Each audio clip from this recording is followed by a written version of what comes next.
The subject of human freedom is pretty important to the work I do in apologetics and in theology. It's not that the truth of Christianity depends on it, but I think that free will makes better sense of the nature of God, and with it, I think we have one more good reason to believe that God exists. To see why I think so, you can check out my debates with atheists and with other Christians on our YouTube channel. Yet critics are not silent on this issue. And among determinists who deny the sort of freedom that I affirm, libertarianism, there's one issue that they think shuts the door on this type of free will and shuts it pretty hard. In fact, many libertarians have dropped their defense of free will because of this one objection. And with it goes any chance that for any choice in their lives, they could have done otherwise. That's a high cost. Did they abandon the ship too early? The question before us is why any particular individual chooses to do one thing rather than another. It strongly seems that for any choice, whatever we decide to do, we decided to do it because it was the thing we most desired. But our desires are somewhat out of our control and are impacted by our past decisions, social experiences, upbringing, biology, and a chain of cause and effect that stretches back to the very beginning of our universe. For instance, let's say I'm on a diet and my wife brings home pizza for dinner. Now, in case of a situation like this, let's say I've bought a flavorless, low-calorie frozen dinner that I could have as a backup while the rest of the family eats pizza. What will I choose on this particular occasion? Well, I have influences in both directions. I'm influenced toward the pizza for obvious reasons, but I'm also influenced toward the frozen flavorless dinner because I want to look like the young Jason Statham that I know I can be. According to the determinist, whichever thing I choose is the thing that I most wanted. It's the one that most influenced me. And while it seems that I'd obviously want the pizza more, that might not be the case. It might be that I want the weight loss more than I want the instant gratification of shoving that pepperoni pizza down my gullet. It seems then that my choice is determined and ultimately out of my control. I'm going to choose whatever I want most, and I don't get to want whatever I want. On the other hand, some who want to defend free will point to quantum indeterminacy to show that at least at the level of certain particles, it seems that determinism breaks down. Perhaps quantum indeterminacy allows for the possibility of human freedom. But here's the trick. If our choices are indeterminate, then it wouldn't result in free will. Our choices would just be random. As Sam Harris says in his book on the subject, but few neuroscientists view the brain as a quantum computer. And even if it were, quantum indeterminacy does nothing to make the concept of free will scientifically intelligible.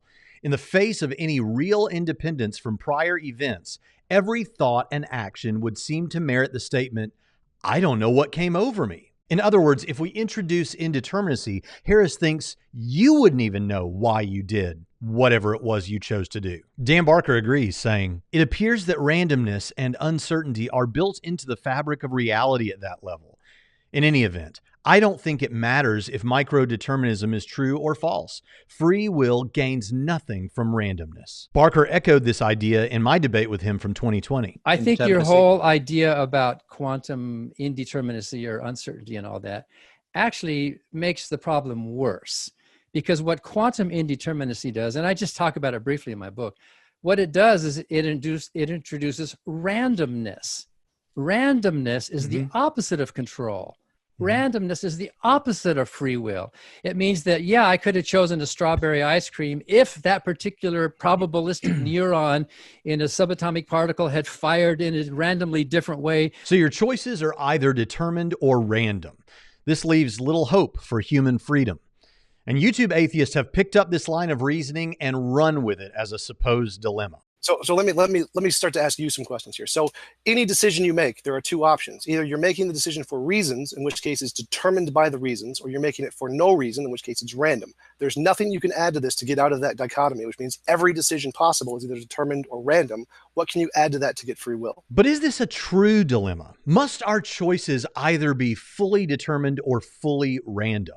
In the Oxford Handbook on Free Will, Robert Kane introduces what could be viewed as a defeater to the claim that free will is impossible for these reasons. He presents the notion that indeterminacy might be an ingredient in the choosing process, especially when individuals really struggle over what to do. For him, indeterminacy is an ingredient, but it's not the whole recipe. Typically, we think of quantum indeterminacy as having noticeable effects only at the micro level of small particles. But Kane argues that in moments of cognitive chaos, where individuals really struggle over what choice to make, that quantum indeterminacy can be amplified up to the macro level of our individual choices, breaking the determinism. He presents a helpful story to illustrate the idea, in which he pictures a businesswoman on her way to a career-altering business meeting that she simply cannot afford to miss. When she passes an assault which is taking place, does she ignore the altercation so that she can get to her meeting on time? Or does she ignore her meeting so that she can help the victim in some way? Here, there are influences working on her in both directions to an extremely strong degree. This creates an indeterministic conflict in her thinking, which results in an indeterministic cognitive noise. This is the indeterministic ingredient in the choosing process. Yet pitted between two options for which she has strong reasons in either direction, her choice in the end will be undetermined, but it also won't be random. Because she had reasons in both directions, whichever she chooses, she'll be able to tell you why she chose what she did, what her reasons were. But at the same time, the choice will not have been determined. Harris would be wrong that she would say, "I don't know what came over me." And this is great because her influences then become reasons why she chose a particular thing, but not causes in the sense the determinist means it. Of this possibility, Kane concludes, "Indeed, in these cases, agents have what I call plural voluntary control over their options in the following sense.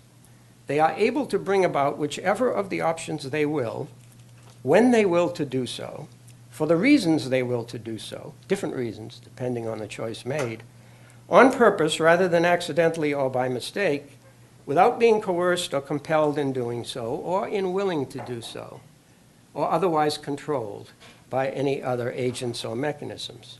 So it seems we have a defeater to the claim that choices must either be fully determined or be fully random. But for Kane, these moments of libertarian freedom aren't happening just all the time. For him, sometimes your choices are fully determined.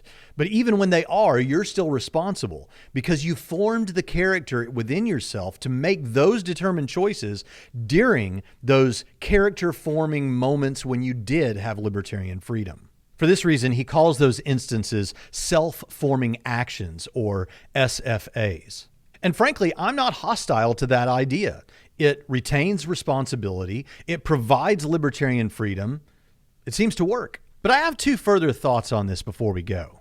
What has been presented here is an entirely naturalistic account of how libertarian freedom might be possible. But if it's true, it's so incredibly unnecessary on evolution and so incredibly complex that it would be among the greatest arguments for intelligent design that we have. That this is a naturalistic account of libertarian freedom doesn't seem to help the libertarian atheist all that much. Second, theists, especially substance dualists, who believe that we have a physical body and an immaterial soul, can go much further with the indeterminacy and our choices than I think that Kane's naturalistic indeterminacy allows. If libertarian freedom is principally possible, as this presentation seeks to show, then theists are well within their epistemic rights to suppose that God has built into man a more robust mechanism for the inclusion of indeterministic ingredients in many more of our choosing processes than Kane's occasional SFAs. This may well be one of the benefits offered by the soul of man. But whether you're a theist or an atheist, back to the larger issue at hand. Alfred Mehle puts it excellently in his book, Free, Why Science Hasn't Disproved Free Will. He says, "So, you ask, does free will exist? If you mean what I call modest free will, I say yes without hesitation. If you mean what I call ambitious free will, I say the jury's still out. In fact, this point about the jury is the main moral of this book. Scientists most definitely have not proved that free will, even ambitious free will, is an illusion."